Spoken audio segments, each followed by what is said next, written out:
அதாவது உலக சந்தைகளுக்கு ட்ரம்ப்ப பார்த்து மட்டும்தான் பயம். ஓகே. அவர் என்ன பேசினாலும் அதுக்கு தக்கன ரியாக்ட் ஆகுது. ரொம்ப பிடிச்சிருக்குமா என்னன்னு தெரியல. இந்தியன் மார்க்கெட்டும் சரி, உலக சந்தைகளும் சரி, எல்லா சந்தைகளுமே இவர் ஏதாச்சும் பேசினா அதுக்கு தக்கன ரியாக்ட் ஆயிட்டு இருக்கு. ஸோ இது எதுக்காக அப்படின்னு தெரியல. அவங்கவுங்க கண்ட்ரிஸை பேஸ் பண்ணி ரன் ஆனாலும் பரவாயில்ல. குளோபல் டென்ஷன் அப்பப்ப இருந்துகிட்டு தான் இருக்கும். அது இல்லாம இருக்குமா அப்படின்னா கிடையவே கிடையாது. எப்பயுமே குளோபல் டென்ஷன் இருக்கும். ஸோ அதையும் தாண்டி தான் நம்ம வந்து ஒரு ஒரு டைமும் நம்ம வந்து ஒரு மைக்ரான் இன்வெஸ்டரா இருந்து கூட நம்ம லாபம் பார்த்துட்டு இருக்கோம். ஸோ அப்படி நினைக்கும் போது நம்ம நினைக்கும் போது நமக்கே பெருமையா இருக்கு. இவ்வளவு பிரச்சனைகள் இருக்கு, இவ்வளவு பிக் இன்வெஸ்டர் இருக்காங்க, பெரிய பெரிய திமிங்கலம் எல்லாமே இருக்கு. இருந்தாலும் நம்ம அதையும் மீறி நம்ம வந்து சஸ்டெயின் ஆயிட்டு இருக்கோம் அப்படிங்கிறதே பெருமைப்பட வேண்டிய விஷயம். ஸோ நம்ம எல்லாருமே பெருமைப்பட்டு தான் ஆகணும் கண்டிப்பா. இந்த மாதிரி ஒரு ஒரு பைத்தியமான ஒரு ஆட்களோட நம்ம வந்து டிராவல் ஆயிட்டு இருக்கோம் அப்படிங்கிறது. ஸோ தப்பா சொல்லியிருந்தா மன்னிக்கணும். பட் அதுதான் உண்மை. நம்மளுமே மார்க்கெட்டே கன்ஃபியூஸ் ஆயிருச்சுங்க. எங்க போகணும், என்ன பண்ணணும் அப்படின்னு ஃபுல் அண்ட் ஃபுல் கன்ஃபியூஷன். நேத்து பாத்தீங்கன்னா ஸ்டாக்ஸ் அந்த அளவுக்கு கீழே இறங்கி இருக்கு. இன்னைக்குமே பயங்கர டவுன்ல தான் ட்ரேட் ஆயிட்டு இருக்கு. என்ன ரீசன் அப்படின்னு கேட்டீங்கன்னா, ட்ரம்ப் வந்து ஒண்ணு பேசுறாரு, இப்போ ஒண்ணு பேசுறாரு, மறுநாள் ஒண்ணு பேசுறாரு, மறுநாள் பேசுறதுக்கு முன்னாடியே இன்பிட்வீன் ஒண்ணு பேசுறாரு, நைட் ஒண்ணு பேசுறாரு, சாப்பிட்டு முடிச்சிட்டு ஒண்ணு, தூங்குறதுக்கு அப்புறம் ஒண்ணு. என்னையா இது? அட்லீஸ்ட் நாங்க நாங்க வந்து கொஞ்சம் உயிரோட இருக்கணுமா வேணாமா அந்த அளவுக்கு போயிட்டு இருக்கு இப்ப சிச்சுவேஷன். ஸோ இருந்தாலும் இதையும் நம்ம வந்து சஸ்டெயின் பண்ணா என்ன அப்படின்னா, அதுக்கும் நம்ம வந்து ஃபார்முலா போட்டு தான் ஆகணும். ஸோ இது வந்து நம்ம வந்து செப்பரேட் போர்ட்ஃபோலியோ எப்படி கிரியேட் பண்ணலாம் அப்படிங்கறத இந்த வீடியோல அதாவது ஒரு டீடைல்டா பார்க்க போறோம். ஆக்சுவலா இவங்க வந்து எப்படி இருந்தாலும் இந்த மாதிரி பேசிட்டு தான் இருப்பாங்க. ஓகே. குளோபல் டென்ஷன் இது குறையுமானா குறையவே குறையாது. ட்ரம்ப் இருக்க வரைக்கும் வேற ஆள் வந்தாலும் இதே மாதிரி பண்ண மாட்டாங்க அப்படிங்கிறதுக்கு என்ன நிச்சயம்? ஸோ அதுக்காக நம்ம என்ன பண்ணலாம், நல்ல நல்ல நல்ல சூப்பர் வேல்யூ ஸ்டாக்ஸ் எல்லாம் இப்போ வந்து நல்ல ஒரு ரேஞ்சில் ட்ரேட் ஆயிட்டு இருக்கு. ஸோ அதெல்லாம் இந்த அளவுக்கு கீழே இறக்கி விட்டுருக்காங்க. ஸோ இது வந்து கீழே இறங்கின ஸ்டாக்கு மேலே போகுமானா போகும். பட் எப்பன்னா தெரியாது. அப்போ வந்து நம்ம என்ன பண்ணலாம், நல்ல ஸ்டாக்கை வாங்கி வச்சுக்கிட்டோம்னு வைங்க. அதுவே டிவிடன் கொடுக்குற ஸ்டாக்கா இருந்தா நீங்க வந்து 100% கூட கீழே கிடக்கட்டும். அதுவே டிவிடன் கொடுக்குறதா இருந்தா அட்லீஸ்ட் வருஷத்துக்கு ஒரு 4% 2% டிவிடன் கொடுக்குறதுன்னா இன்பிட்வீன் உங்களுக்கு பேசிவ் இன்கம் வரும். பேசிவ் இன்கம் வந்தா என்ன பண்ணலாம், நீங்க வந்து அதை யூஸ் பண்ணலாம் தேவையில்லைங்க. நீங்க வந்து போடுறதே சேவிங்ஸ் அமௌண்ட். அப்போ அதாவது நான் சொல்றது வந்து எல்லாரும் சேவிங்ஸ் அமௌண்ட் தான் போடணுங்கிறது. ஓகே. இப்போ நான் சப்போஸ் உங்களுக்கு டிவிடெண்ட் வருது, அந்த அமௌண்ட் எடுத்து நீங்க எகெயின் அதை வந்து ஆட் பண்ணலாம். எவ்வளவு தூரம் இப்போ 20% நெகட்டிவா இருக்குப்பா, எனக்கெல்லாம் இப்போ ஆயில் இந்தியா வந்து பாசிட்டிவ் வந்தது, எகெயின் நெகட்டிவ் போயிருச்சு. நான் என்ன பண்ணுவேன், எனக்கு அதுல இருந்து வர்ற டிவிடெண்ட் இன்கம் இருக்குல்ல, அதை எடுத்து எகெயின் நான் அதை ஆட் பண்ணுவேன். ஸோ அந்த மாதிரி ஒரு பர்பஸ்க்கு யூட்டிலைஸ் பண்ணலாங்கிறது என்னோட ஒப்பீனியன். ஸோ அந்த மாதிரி ரிலேட்டடான ஸ்டாக்ஸ் என்னென்ன இருக்கு, ஒரு ஒரு செக்டார்லயும் என்னென்ன இருக்கு. இன்னொன்னு செக்டார் வந்து ஒரு ரொட்டேஷன் ஆகும், ஒரு சைக்கிளிக் ரொட்டேஷன் ஆகும். ஸோ அந்த மாதிரி டைம்ல நம்ம வந்து கீழே இருக்க ஸ்டாக்ஸை வாங்கி வச்சுக்கிட்டோம்னா ரொட்டேஷன் ஆகும்போது ஓகே, ரொட்டேஷன் ஆகுற வரைக்கும் உங்களுக்கு டிவிடெண்ட் கிடைக்கும். ஓகே. growth இருந்தா அந்த ரொட்டேஷன் டைம்ல நல்ல ஹை போகும்போது ஆல் டைம் ஹையா போறதுன்னு வைங்க, அந்த டைம்ல நீங்க எஸ்கேப் ஆயிட்டு வேற எதாவது ஆட் பண்ணிக்கலாம். ஸோ அப்படிங்கிறது என்னோட ஒப்பீனியன். ஸோ அந்த மாதிரி ஒரு ஒரு சர்டன் ஸ்டாக்ஸ் வந்து ஸ்கிரீன் பண்ணிருக்கேன், ஒரு 36 ஸ்டாக்ஸ்ன்னு நினைக்கிறேன். ஒன் பை ஒன் நம்ம வந்து அதை டீடைல்டா இந்த வீடியோல பார்க்க போறோம். மற்றபடி மார்க்கெட் கண்டிஷன் இந்த வீடியோல கண்டிப்பா பார்க்க தான் போதும். மார்க்கெட் சிச்சுவேஷன் ரொம்ப ரொம்ப மோசமா இருக்கு. இருந்தாலும் நம்ம வந்து பிப்ரவரி 1 அதெல்லாம் அதாவது அதை மேட்டரை எடுத்துக்குமா இல்லையான்னு அந்த மாதிரி சிச்சுவேஷன்ல போயிட்டு இருக்கு. ஆக்சுவலா இது ஒரு ஹெட்ஜிங் டைப் அப்படின்னு நான் சொல்லுவேன். நீங்க வந்து ஒரு இப்போ நீங்க வந்து கோல்டு சில்வர் அது வச்சிருக்கீங்க, ஓகே. அது ஒரு ஒரு டைப் ஆஃப் ஹெட்ஜிங். இதுவுமே ஒரு டைப் ஆஃப் ஹெட்ஜிங். இப்படி இப்படி நம்ம பண்றது டிவிடெண்ட் இன்கம் நீங்க வந்து அதை எடுத்து பர்பஸா யூஸ் பண்ணலாம் கூட. நீங்க வந்து புது ஃப்ரெஷ் கேஷ் உள்ள கொண்டு வராம இதையே நீங்க வந்து ரீபேலன்சிங் பண்ண முடியும். இது ஒரு ஆப்ஷனா இருக்கும், நல்ல ஒரு ஆப்ஷனா இருக்கும். ஆனா எதுக்காகனா இந்த டைம்ல நான் சொல்றேன், நீங்க வந்து லாங் டேர்முக்காக நிறைய ஸ்டாக்ஸ் வந்து ஃபோக்கஸ் பண்ணணும் அப்படின்னு கேட்டிருக்கீங்க.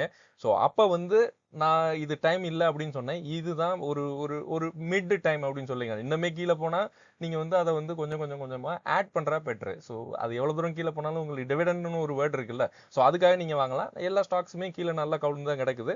ஸோ நம்ம இப்போதைக்கு பறக்கிக்கலாம். நிறைய பேர் ஒருத்தர் கூட டெலகிராம்ல சொன்னாரு, நீங்க வந்து பாட்டம் ஃபிஷிங் பண்ண வேணாம், நிறைய மீன்கள் வந்து கரையில தான் இப்போதைக்கு இருக்கு, நீங்க அதையே பிடிச்சிக்கலாம், டைரக்டா போய் அள்ளிக்கலாம் அப்படிங்கிறாரு. பிடிக்கலாம் தேவையில்லை, அள்ளிக்கலாம் அப்படின்னாரு. ஸோ ஸோ அந்த மாதிரி தான் இப்போ போயிட்டு இருக்கு. ஸோ அந்த மாதிரி நான் என்னோட பாணியில சொன்னா நிறைய திமிங்கலங்களே வெளியில தாங்க இருக்கு, நம்ம அதையே எடுத்துக்கலாம். ஸோ அந்த மாதிரி ஸ்டாக்ஸ் தான் இந்த வீடியோல பார்க்கறோம். திமிங்கலம் நான் எதுக்காக சொல்றேன்னா, உங்களுக்கு வந்து டிவிடெண்ட் தர்றாங்க, அதுக்கப்புறம் growth பேசிஸ்ல தான் நான் செக்ரிகேட் பண்ணியிருக்கேன் சிஏஜிஆர் வச்சுட்டு. நம்ம வந்து 5 இயர்ஸ் சிஏஜிஆர் வந்து அட்லீஸ்ட் ஒரு 20-30க்கு மேலேயாச்சும் இருக்குன்னு பார்க்குறோம். ஸோ அந்த மாதிரி ஒரு சில ஸ்டாக்ஸ் வந்து நான் ஸ்கிரீன் பண்ணதுல இருக்கு. அதை பாருங்க, இந்த வீடியோல உங்களுக்கு புரியும். அதுக்கப்புறம் நல்ல ஸ்டாக்கு நீங்க அதுல இருந்தே சூஸ் பண்ணலாம். ஓகே. ஸோ இந்த வீடியோல முழுக்க முழுக்க அதை பத்தி தான் பேச போறோம். வீடியோ பிடிச்சிருந்தா லைக் பண்ணுங்க, கமெண்ட் பண்ணுங்க. நிறைய நண்பர்கள் வந்து கேட்டிருந்தாங்க ஆக்சுவலா நிறைய ஸ்டாக்ஸ் வந்து சொல்லுங்க அப்படின்னு. ஸோ அதை காட்டிலும் இது கொஞ்சம் இம்பார்ட்டண்டா இருந்தது. அதனால தான் நான் இந்த மாதிரி ஒரு வீடியோ போடுறேன். நேற்று வீடியோ போட முடியல, கொஞ்சம் ஒர்க் பிஸினால. ஸோ மேக்ஸிமம் வந்து அன்சர்டனிட்டி ட்ரம்ப்னால தான். ஓகே, அவர்னால தான். அவர் கொஞ்சம் பேசாம இருந்தாலே போதும், நம்ம மார்க்கெட் வந்து மேக்ஸிமம் நல்ல கண்டிஷனுக்கு வர சான்ஸ் இருக்கு. இன்னைக்கு வந்து ஆக்சுவலா நேத்து வந்து ஒரு எஃப்ஐஏ வந்து 3000 கோடி வரைக்கும் வித்திருக்காங்க, 3600 கோடி வரைக்கும் வாங்கியிருக்காங்க. ஆக்சுவலா இவங்க வந்து இப்ப என்ன பண்றாங்கன்னா, இண்டெக்ஸை வந்து ஃபுல்லா கீழே இறக்குறாங்க. இண்டெக்ஸை கீழே இறக்கும் போது எல்லா ஸ்மால் கேப் எல்லாம் கீழே இறங்கி தான் ஆகணும், வேற வழியே இல்லை, ஏன்னா இண்டெக்ஸைக்கு மூவ் பண்ணும்போது. பட் ஓவராலா மார்க்கெட் சென்டிமெண்ட் பாத்தீங்கன்னா எப்பயும் போல தான் இவங்க பண்ணிட்டு இருக்காங்க. எஃப்ஐஏ விற்கிறாங்க, ஒரு பக்கம் டிஏ வாங்கிட்டு இருக்காங்க. நேத்து சுச்சுவேஷன் அதுதான். பட் நேத்து இண்டெக்ஸ் எவ்வளவு தூரம் கீழே மூவ் ஆயிருக்குன்னு பாருங்க. ஸோ அதுதான். ஸோ இவங்க வந்து இண்டெக்ஸை மூவ் பண்ணிட்டு ஹெவி வெயிட்டேஜ் ஸ்டாக்ஸ் எல்லாம் கீழே மூவ் பண்ணிட்டு பேனிக் செல்லிங் பண்ண வைக்கிறாங்க. ஸோ யாரும் அதாவது யாரும் பேனிக்கா யாரும் பண்ண வேணாம் அப்படிங்கிறது என்னோட ஒப்பீனியன். லாஸ்ட்ல புக் பண்ணா உங்களுக்கு என்னங்க கிடைக்கும் போகுது? ஸோ அதனால டிவிடெண்ட் ஸ்டாக்ஸை நீங்க வாங்கி வச்சுக்கிட்டீங்கன்னா உங்களுக்கு மேபி பர்பஸா இருக்கும் ஃபியூச்சர்ல.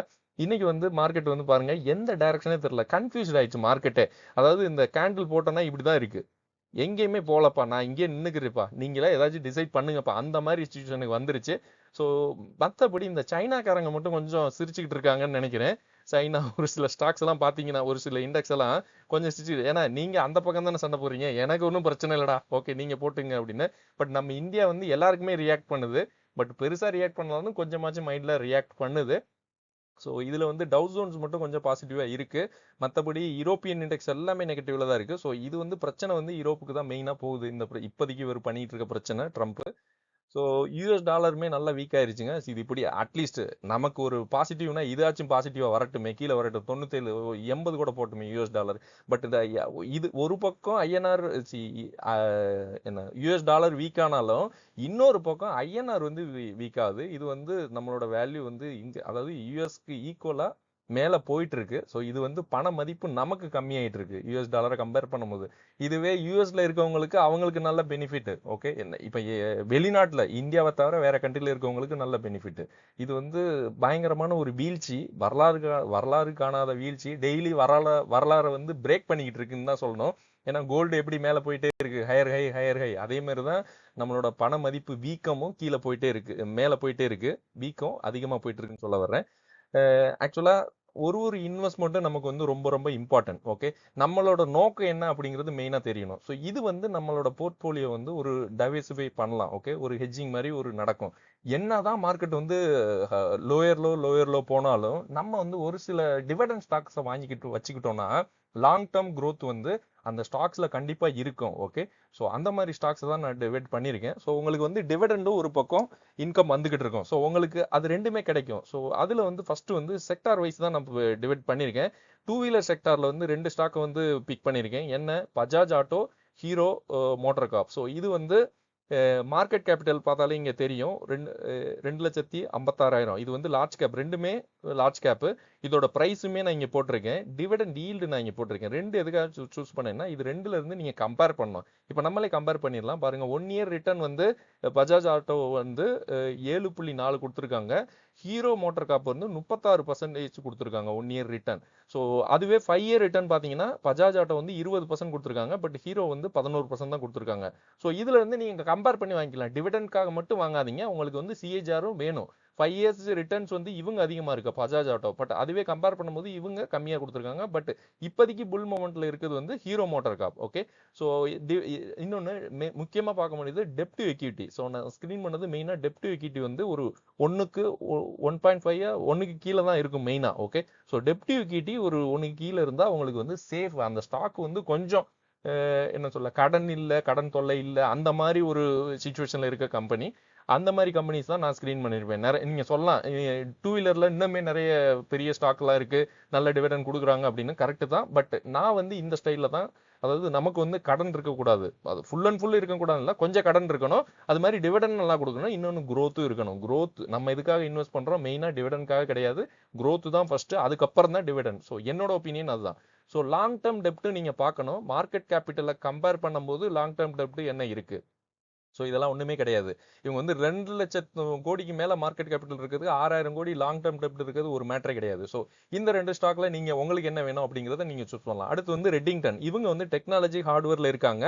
டெக்னாலஜி ஹார்ட்வேர்ல ஒரே ஒரு ஸ்டாக் தான் இருக்கு, நிறைய இருக்கு. இருந்தாலும் நான் சூஸ் பண்ணது 2.6% டிவிடெண்ட் தர்றாங்க. 1 இயர் ரிட்டர்ன் இவ்வளவு கொடுத்துருக்காங்க, 5 இயர் ரிட்டர்ன் 30% கொடுத்துருக்காங்க. ஸோ இதை வச்சுட்டு நீங்க டிசைட் பண்ணலாம் என்ன பண்ணலாம் அப்படின்னு. ஒரு செக்டார் செக்டார் சைக்கிளிக் ஆகும்போது இந்த ஸ்டாக் எல்லாம் மேல போக சான்ஸ் இருக்கு. ஓகே, இது வந்து ஒரு ஒரு எஜுகேஷன் பர்பஸ் மட்டும் தான். ஸோ ஃபுல் அண்ட் ஃபுல் ஒரு எஜுகேஷன் தான். நான் வந்து செபி ரிஜிஸ்டர் அட்வைசர் கிடையாது. நீங்க வந்து ஒரு இன்வெஸ்ட்மெண்ட்டும் பண்ணும்போது உங்களோட அட்வைசர்கிட்ட செக் பண்ணிட்டு இன்வெஸ்ட் பண்ணுங்க. ஸோ அடுத்து வந்து சன் டிவி நெட்வொர்க். ஸோ இது வந்து சன் டிவி எல்லாருக்குமே தெரியும், டிவி சேனல் ப்ராட்காஸ்ட்ல இருக்குது. ஸோ இதோட மார்க்கெட் கேபிட்டல் 21,000 கோடி இருக்கு. இவங்க வந்து 2.7% டிவிடெண்ட் தர்றாங்க. பட் 1 இயர் ரிட்டர்ன் இவங்க ஒன்றும் கொடுக்கல, 5 இயர் ரிட்டர்னும் ஒன்றும் கொடுக்கல. ஸோ பட் டிவி சேனல்ல கொஞ்சம் அதிகமாக டிவிடெண்ட் தர்ற ஸ்டாக் இது. சப்போஸ் இது வந்து இந்த இவங்களோட ரேட்டிங்லாம் நல்லா மேலே போச்சுன்னா மேலே போக சான்ஸ் இருக்கு. பட் இவங்களுக்கு டெப்ட் கிடையாது. அடுத்து வந்து அக்ஸோ நோபல். இவங்க வந்து ஸ்பெஷாலிட்டி கெமிக்கல் செக்மெண்ட்ல இருக்க ஒரு கம்பெனி. இவங்களோட மார்க்கெட் கேபிட்டல் 13,000 கோடி. ஓகே, இவங்களோட வந்து டிவிடெண்ட் வந்து 3.4 தர்றாங்க. 1 இயர் ரிட்டர்ன் -23 தான். பட் 5 இயர் ரிட்டர்னும் கம்மி தான். ஸோ இந்த மாதிரி ஸ்டாக்ல நீங்க என்ன பண்ணலாம்னு யோசிச்சுங்க. நான் வந்து செக்டார் வைட்டு ஷார்ட் பிளேஸ் பண்ணிட்டேன். அதுக்கப்புறம் ஒரேக்கல் ஃபைனான்ஸ். இது வந்து சாஃப்ட்வேர் சர்வீசஸ். இவங்க வந்து 3.4% டிவிடெண்ட் தராங்க. 1 இயர்ல இவங்க வந்து நல்ல 21% நெகட்டிவ் தான் கொடுத்துருக்காங்க. பட் 5 இயர் வந்து 18.5% கொடுத்துருக்காங்க. இவங்க வந்து டெப்ட் ஈக்விட்டி 0 தான். ஸோ இவங்கெல்லாம் கடன் இல்லை இவங்களுக்கு. அடுத்து வந்து vertices infrastructure. Okay, trust. Okay, இவங்க வந்து ரோட்ஸ் ரிலேட்டடான செக்டர்ல இருக்க ஒரு கம்பெனி. 16,000 கோடி மார்க்கெட் கேபிட்டல் இருக்கு. பிரைஸ் வந்து 106 ரூபாயில ட்ரேட் ஆயிட்டு இருக்கு. டிவிடெண்ட் வந்து 11.5% தராங்க. இது வந்து மிகப்பெரிய டிவிடெண்ட். 1 இயர் ரிட்டர்ன் வந்து 8.8% தர்றாங்க. ஸோ இதை நீங்க செக் பண்ணிக்கங்க. ஃபண்டமெண்டல் ஒன்று செக் பண்ணிட்டு தான் வாங்கணும், பண்ண முடிட்டு வாங்கக்கூடாது. ஓகே, இவங்கள்ட்ட வந்து லாங் டேர்ம் டெப்ட் மட்டும் இருக்கு, ஷார்ட் டேர்ம்ல பெருசா இல்ல. Okay, NHPC. இவங்க வந்து ரெனியூவபிள் எனர்ஜி. இது ஒரு கவர்மெண்ட் கம்பெனி. 77 ரூபாயில ட்ரேட் ஆயிட்டு இருக்கு. இவங்க வந்து டிவிடெண்ட் ஈல்டு வந்து 2.5% கொடுக்குறாங்க. இது 1 இயர் ரிட்டர்ன் வந்து -3%. பட் 5 வருஷத்துல வந்து 25% ரிட்டர்ன்ஸ் கொடுத்துருக்காங்க.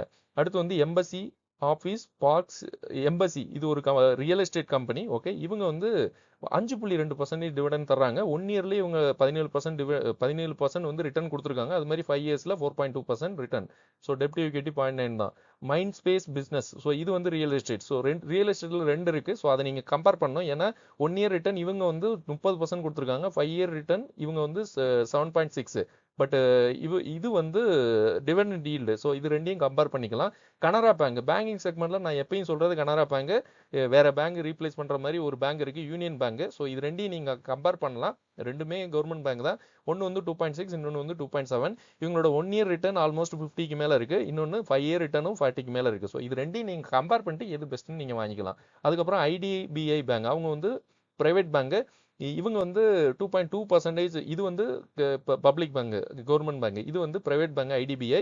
இவங்க வந்து 2.2% டிவிடெண்ட் தர்றாங்க. ஸோ பிரைவேட் பேங்க்ல இதுதான் கொஞ்சம் அதிகமாக டிவிடெண்ட் கொடுக்குறது. நீங்க சொல்லலாம் ஹெச்டிஎஃப்சி இருக்கு அதெல்லாம். ஸோ அதெல்லாம் ரிட்டர்ன்ஸ் கொஞ்சம் கம்மியா இருக்கும், இல்லைன்னா 5 இயர்ஸ் சிஏஜிஆர் கம்மியா இருக்கும். ஸோ அதனால நான் அதை வந்து ஷார்ட் லிஸ்ட் பண்ணல.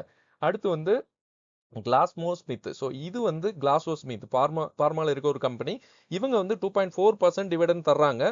ஸோ 6.4% வந்து ரிட்டர்ன்ஸ் கொடுத்துருக்காங்க 1 இயர். 7.7%. இதெல்லாம் ரொம்ப கம்மி தான். பட் நீங்க உங்களுக்கு தேவை அப்படின்னா நீங்க ஆட் பண்ணலாங்கிறது என்னோட ஒப்பீனியன். இந்தியா மார்ட் இன்டர்நேஷனல், இந்தியா மார்ட். ஸோ இவங்க வந்து ஒரு 12,000 கோடி மார்க்கெட் கேபிட்டல் இருக்கு. 2.3% வந்து டிவிடெண்ட் தர்றாங்க. இந்த வருஷம் வந்து ரிட்டர்ன்ஸ் வந்து -5% தான் ரிட்டர்ன் கொடுத்துருக்காங்க. பட் 5 இயர்ஸ் கம்பேர் பண்ணாலும் -10%. ஸோ இது வந்து என்ன பண்ணலாம் நீங்க தான் யோசிக்கணும். ஆன்லைன் சர்வீசஸ் நமக்கு அந்த அளவுக்கு டிமாண்ட் இருக்குமா? இந்தியா மார்ட் எல்லாருக்குமே தெரியும். அடுத்து வந்து கிரேட் ஈஸ்டர்ன் ஷிப்பிங் கம்பெனி. ஸோ இவங்க வந்து 15,000 கோடி மார்க்கெட் கேபிட்டல் இருக்கு. 2.7% டிவிடெண்ட் தர்றாங்க. இவங்க வந்து 12% வந்து 1 இயர் ரிட்டர்ன் கொடுத்துருக்காங்க இப்போ வரைக்கும். ஓகே, 5 இயர்ஸ் வந்து 31% கொடுத்துருக்காங்க. ஸோ இந்த கம்பெனி வந்து நீங்க செக் பண்ணலாம் எப்படி இருக்கு. அதாவது இன்னொன்னு, நீங்க வந்து சப்போர்ட் அண்ட் ரெசிஸ்டன்ட் பார்த்து தான் நீங்க வந்து ஆட் பண்ணணும். ஸோ அது மெயினா பார்த்துக்குங்க. ஸோ இந்த டைம்ல கண்ணை மூடிட்டு எதையும் வாங்கக்கூடாதுங்கிறது என்னோட ஒப்பீனியன். ஏன்னா மார்க்கெட் வந்து நல்ல ஒரு சென்டிமெண்ட்டே கொஞ்சம் நல்லா இல்லை. அதுக்கப்புறம் ஓஎன்ஜிசி. இது வந்து எல்லாருமே டிவிடெண்ட்காக வச்சிருப்பாங்க. ஸோ நம்மளும் ஒரு தடவை காமிச்சிடலாம். இவங்க வந்து 5.1% வரைக்கும் டிவிடெண்ட் தர்றாங்க. பட் 1 இயர் ரிட்டர்ன் வந்து ஒன்றும் இல்லை. 5 வருஷத்துல வந்து ஒரு 20% வரைக்கும் கொடுத்துருக்காங்க. ஸோ இது வந்து உங்களுக்கு ரிட்டர்ன்ஸும் கிடைக்கும், டிவிடெண்ட் கிடைக்கும். ஸோ அந்த மாதிரி தான் நான் ஷார்ட் லிஸ்ட் பண்ணியிருக்கேன். இவங்கள்ட்ட வந்து டெப்ட் ஈக்விட்டி தான் நீங்க மெயினா பார்க்கணும். பாருங்க 0.5 தான் இருக்கு. ஆயில் இந்தியா இது நம்ம வச்சுக்கிட்டு தான் இருக்கோம். இது நமக்கு டிவிடெண்ட் எனக்கு வந்துகிட்டு தான் இருக்கு. 2.7% வந்து டிவிடெண்ட் கொடுக்குறாங்க. 1 இயர்ல இவங்க பெருசா ரிட்டர்ன்ஸ் இல்லை. பட் இவங்க நல்லா டவுன் போயிட்டு இப்போ மேலே வந்திருக்காங்க. பட் பாருங்க 5 இயர் ரிட்டர்ன் 40% கொடுத்துருக்காங்க. டெப்ட் ஈக்விட்டி 0.6 தான். அடுத்து வந்து என்எம்டிசி. ஸோ இவங்க வந்து மைனிங் ஓர் அந்த பிஸ்னஸில் செக்டரில் இருக்க ஒரு கம்பெனி. ப்ரைஸ் வந்து இப்போ ரூ. 78 ட்ரேட் ஆகிட்டு இருக்கு. டிவிடெண்ட் வந்து 42% தர்றாங்க. 1 இயர் ரிட்டர்ன் வந்து 17.5, 5 இயர் ரிட்டர்ன் வந்து 22 கொடுக்குறாங்க, 22% கொடுத்துருக்காங்க. அதுக்கப்புறம் ஹிந்துஸ்தான் ஜிங்க், இவங்க வந்து மைனிங் டைவர்சிஃபைடு அந்த பிஸ்னஸில் இருக்கவங்க. இவங்க வந்து டிவிடெண்ட் ஈல்டு வந்து 4.3% கொடுக்குறாங்க. அது மாதிரி 1 இயர் ரிட்டர்ன் இது வந்து நல்ல ஹையஸ்டாக இப்போ போயிட்டு இருக்கு ஜிங்க். அது வந்து 46% 1 இயர்ல கொடுத்துருக்காங்க. 5 இயர் ரிட்டர்ன் வந்து 18% கொடுத்துருக்காங்க. கோல் இந்தியா, ஸோ இது வந்து ஒரு நல்ல கம்பெனி. எப்படின்னா டிவிடெண்ட்காக 6.4% கொடுக்குறாங்க. 1 இயர் ரிட்டர்ன் வந்து 7.3, பட் 5 இயர் ரிட்டர்ன் வந்து 24% கொடுத்துருக்காங்க. ஸோ இவங்கெல்லாம் கிராஜுவலாக கொடுத்துட்டு தான் இருக்காங்க. உங்களுக்கு வந்து 20% இயர்லி கிடைக்கிறது ரொம்ப பெரிய விஷயம். இவங்க வந்து 5 இயரே 20% கொடுத்துட்டு இருக்காங்க. நேஷனல் அலுமினியம், அலுமினியத்தில் செக்டரில் மெட்டல் அண்ட் அலுமினியத்தில் வந்து இது வந்து ஒரு நல்ல கம்பெனி. டிவிடெண்ட்க்கு 2.9% கொடுக்குறாங்க. அது மாதிரி 1 இயர் ரிட்டர்ன் வந்து 70% கொடுத்துருக்காங்க. 5 இயர் ரிட்டர்ன் வந்து 51%. ஜீரோ தான் இவங்கள்ட்ட டெப்ட் இருக்கு. ஜென்ரல் இன்சூரன்ஸ், ஸோ இன்சூரன்ஸ் ரிலேட்டடான பிஸ்னஸில் இந்த கம்பெனி ஜென்ரல் இன்சூரன்ஸ், இவங்க வந்து 2.7% டிவிடெண்ட் கொடுக்காங்க. 1 இயர் வந்து ரிட்டர்ன் வந்து நெகட்டிவ் தான் 19%, பட் 5 இயர் வந்து 21% கொடுத்துருக்காங்க. HCL டெக்னாலஜி, இவங்க வந்து நான் வந்து சொல்லுவேன்ல, ஐடியில் வந்து நமக்கு HCL தான் எப்பயுமே சொல்றது. எதுக்காகன்னு இப்போ பார்த்துங்க, 3.6% டிவிடெண்ட் தர்றாங்க. -6% 1 இயர் ரிட்டர்ன் இருந்தாலும் 5 இயர் ரிட்டர்ன் வந்து 11% கொடுத்துருக்காங்க. ஸோ ஓகே, டிசிஎஸ் என்னப்பா அப்படின்னு கேட்டிங்கன்னா, டிசிஎஸ் இருக்கு, கம்பேரிசன் பார்த்துங்க, 4.1%. இதோட கொஞ்சம் அதிகம் தான். பட் 1 இயர்ல வந்து 23% கீழே தான் இருக்கு, நெகட்டிவ் தான். அது மாதிரி 5 இயர்ஸ்ல இவங்க ஒன்றுமே கொடுக்கல. பட் இவங்க வந்து ஸ்டாண்டர்டாக HCL வந்து கொடுத்துட்டு இருக்காங்க. ஸோ அது வந்து நீங்கள் கம்பேர் பண்ணிக்கலாம். கெயில் வந்து 4.6% டிவிடெண்ட் கொடுக்குறாங்க. Government company. 1 இயர்ல வந்து 11% நெகட்டிவாக தான் கொடுத்துருக்காங்க. பட் 5 இயர்ல 11% பாசிட்டிவாக கொடுத்துருக்காங்க. சாம்பல் ஃபெர்டிலைசர், ஸோ ஃபெர்டிலைசர் அக்ரோ கெமிக்கல்ஸில் வந்து 2.3% கொடுக்குற கம்பெனி இது. 13% வந்து நெகட்டிவாக கொடுத்துருக்காங்க 1 இயர் ரிட்டர்ன். பட் 5 இயர்ல வந்து 13.5, but zero dept. ITC, so இந்த கம்பெனி நம்ம ரீசெண்டாக தான் ஃபோக்கஸ் பண்ணோம். இவங்க வந்து 4.4% டிவிடெண்ட் கொடுக்குறாங்க. 25% வந்து நெகட்டிவ் ரிட்டர்ன் தான் கொடுத்துருக்காங்க 1 இயர்ல. பட் 5 இயர்ல வந்து 9.6% ரிட்டர்ன் கொடுத்துருக்காங்க. பட் ஜீரோ டெப்ட் தான், டெப்ட் ஈக்விட்டி. அதுக்கப்புறம் கோத்ரேஜ் கன்சியூமர், ஸோ இவங்க வந்து எஃப்எம்சிஜி பர்சனல் ப்ராடக்ட்ஸ், இவங்க வந்து எஃப்எம்சிஜி டொபாக்கோ. ஓகே, ஸோ இது வந்து 2.0%, அதாவது 2% வந்து டிவிடெண்ட் கொடுக்குறாங்க கோத்ரேஜ். ஸோ இதுதான் கொஞ்சம் பெஸ்ட்டாக இருந்தது நான் பார்த்தேன். ஹிந்துஸ்தான் யூனிலிவர் இருக்கு, ஸோ அது வந்து 2.2% கொடுக்குறாங்க. இது வந்து 1 இயர் ரிட்டர்ன் வந்து 5.8 கோத்ரேஜ். இவங்க HUL வந்து 3.1. ஸோ இது ரெண்டையும் நீங்கள் கம்பேர் பண்ணீங்க. HUL வந்து 5 இயர்ஸில் ஒன்றுமே கொடுக்கல, ஜீரோ தான் கொடுத்துருக்கு. பட் இவங்க வந்து 9% கொடுத்துருக்காங்க கோத்ரேஜ். அடுத்து வந்து கேம்ஸ், ஸோ இவங்க வந்து டைவர்சிஃபைடு ஃபைனான்ஸ். ஓகே, இது ரிலேட்டடான பிஸ்னஸில் இருக்க ஒரு கம்பெனி. இவங்க வந்து 2% டிவிடெண்ட் கொடுக்குறாங்க. 1 இயர்ல வந்து நெகட்டிவ் தான், 20% கொடுத்துருக்காங்க. பட் 5 இயர்ல வந்து 15% கொடுத்துருக்காங்க ரிட்டர்ன்ஸ். ஸோ இது வந்து 0.1 டெப்ட் ஈக்விட்டி இருக்கு. அடுத்து வந்து கேஸ்ட்ர் ஆயில், ஸோ இது வந்து ஹையஸ்ட் டிவிடெண்ட் கொடுக்குற ஒரு கம்பெனி. பாருங்க, கமோடிட்டி கெமிக்கல்ஸ் இருக்குது. 7.1% வந்து டிவிடெண்ட் கொடுத்துருக்காங்க. பட் இவங்களோட ரிட்டர்ன்ஸ் வந்து 1 இயர் வந்து நெகட்டிவ் தான் 2%, பட் 5 இயர்ல 7.3 கொடுத்துருக்காங்க, ஜீரோ டெப்ட். டெக்னோ கிளீன் ஏர் இந்தியா, ஸோ இவங்க வந்து ஆட்டோ பார்ட்ஸ் ரிட்டர்ன் பிஸ்னஸ் பண்றவங்க. 2.3% டிவிடெண்ட் கொடுக்குறாங்க. 0.7 தான் 1 இயர் ரிட்டர்ன் கொடுத்துருக்காங்க. 5 இயர்ஸ் இன்னும் வரல இந்த கம்பெனி, ஜீரோ டெப்ட் தான். நிப்பான் இந்தியா அசட், ஸோ நிப்பான் பீஸ் அந்த மாதிரி நிறைய வாங்குறோம்ல, நிப்பான் ரிலேட்டடா பீஸ்னு வாங்குறோம்ல, ஸோ அது வந்து அதுதான் இந்த அசட் மேனேஜ்மெண்ட் கம்பெனி. அசட் மேனேஜ்மெண்ட்ல 2 கம்பெனி இருக்கு. ஸோ அதில் நிப்பான் வந்து 2.1% டிவிடெண்ட் கொடுக்குற கம்பெனி. 23% வந்து 1 இயர்ல ரிட்டர்ன் கொடுத்துருக்காங்க. 5 இயர்ல வந்து 20% கொடுத்துருக்காங்க. யூடிஐ, இதுவுமே நிறைய பேர் வாங்குவாங்க. இவங்க வந்து மார்க்கெட் கேபிள் கொஞ்சம் கம்மி, பட் நிப்பான் அதிகம். ஓகே, 4.5% யூடிஐ வந்து டிவிடெண்ட் கொடுக்குறாங்க. பட் ஓகே, 5 இயர்ல 13% தான் கொடுத்துருக்காங்க. 1 இயர்லையும் பெருசாக ரிட்டர்ன்ஸ் இல்லை. நீங்கள் அதை கம்பேர் பண்ணிக்கலாம். பேஜ் இண்டஸ்ட்ரீஸ், இவங்க வந்து அப்பரல் ஆக்சசரிஸ், இவங்க வந்து 2.7% வந்து டிவிடெண்ட் கொடுக்குறாங்க. அது மாதிரி 1 இயர் ரிட்டர்ன் பெருசாக இல்லைங்க, 30% நெகட்டிவாக தான் இருக்குது, ஆல்மோஸ்ட் 30. 3.1% வந்து 5 இயர்ல ரிட்டர்ன் கொடுத்துருக்காங்க. ஸோ இது எல்லாமே நம்ம வந்து ஒரு எஜுகேஷன் பர்பஸ் தான், கம்ப்ளீட்லி எஜுகேஷன் பர்பஸ் தான். யாருக்கும் நான் வந்து எந்த ரெக்கமெண்டேஷனும் கொடுக்கறது இல்லை. இது வந்து என்னோட ஒப்பீனியன், எனக்கு ஒரு மோட்டிவேஷனுக்காக தான் நான் இந்த வீடியோவை போடுறேன். ஸோ உங்களுக்கு பிடிச்சிருந்தா லைக் பண்ணுங்க, கமெண்ட் பண்ணுங்க. ஸோ யாருமே பேனிக் ஆக வேணாம். மார்க்கெட் வந்து எப்படி இருந்தாலும் அதாவது இந்த மாதிரி நீங்க டிவிடெண்ட் வாங்கிட்டீங்கன்னா எவ்வளவுதான் கீழே போனாலும் உங்களுக்கு வந்து டிவிடெண்ட் வரும். எப்படி இருந்தாலும் அது மேலே தான் வரப்போகுது. பட் எப்போன்னு தான் தெரியாது. ஸோ அது வரைக்கும் கொஞ்சம் வெயிட் பண்ணுவோம். பொறுமை இருந்தால் மட்டும்தான் மார்க்கெட்ல ஜெயிக்க முடியும். நன்றி.